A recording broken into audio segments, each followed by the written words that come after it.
Au Burkina Faso, le cancer du col de l'utérus continue de faire des ravages silencieux. Pourtant, des solutions existent. Encore faut-il les connaître et les appliquer. Ce mercredi 1er avril 2026, Ouagadougou a accueilli le premier enseignement post-universitaire de l'année EPU, consacré à cette problématique majeure de santé publique. Initiée par la Société des gynécologues et obstétriciens du Burkina Faso, avec l'appui du laboratoire MSD, cette rencontre a réuni des spécialistes autour du thème « Avancées et stratégies de prévention du cancer du col de l'utérus par la vaccination anti-HPV ». L'organisation de cette EPU concernait le cancer du col de l'utérus et sa prévention par la vaccination contre le HPV. Comme vous le savez, le HPV, Human Papilloma Virus, est un microbe qui est incriminé dans la genèse du cancer du col de l'utérus dans 70% des cas.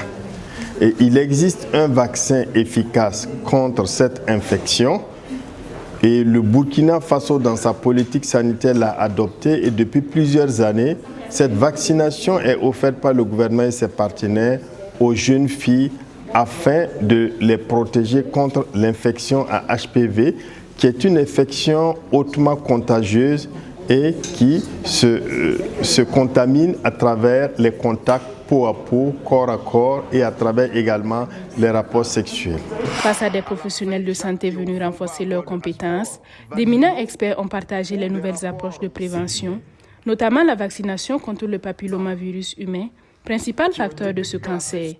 Les échanges ont permis de faire le point sur les avancées scientifiques ainsi que sur les défis liés à la couverture vaccinale et à l'accès au dépistage.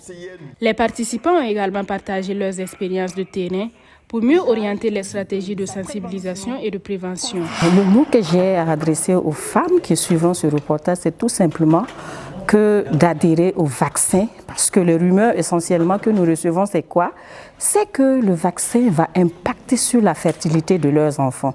Et je dirais tout simplement que ce n'est pas vrai, parce que le blanc, si le blanc veut nous tuer, à travers même le paracétamol que le Burkina ne produit pas encore, il pourrait vraiment éliminer toute la population. Et d'avoir confiance au ministère qui veille sur la santé de la population, avoir confiance à l'OMS qui est une organisation internationale et qui a eu confiance au vaccin et qui l'a recommandé dans plusieurs pays dans le monde d'ailleurs. Le message est clair. Protéger les jeunes filles de 9 à 14 ans par la vaccination et encourager le dépistage précoce chez la femme. Car face au cancer du col de l'utérus, prévenir aujourd'hui, c'est sauver des vies demain.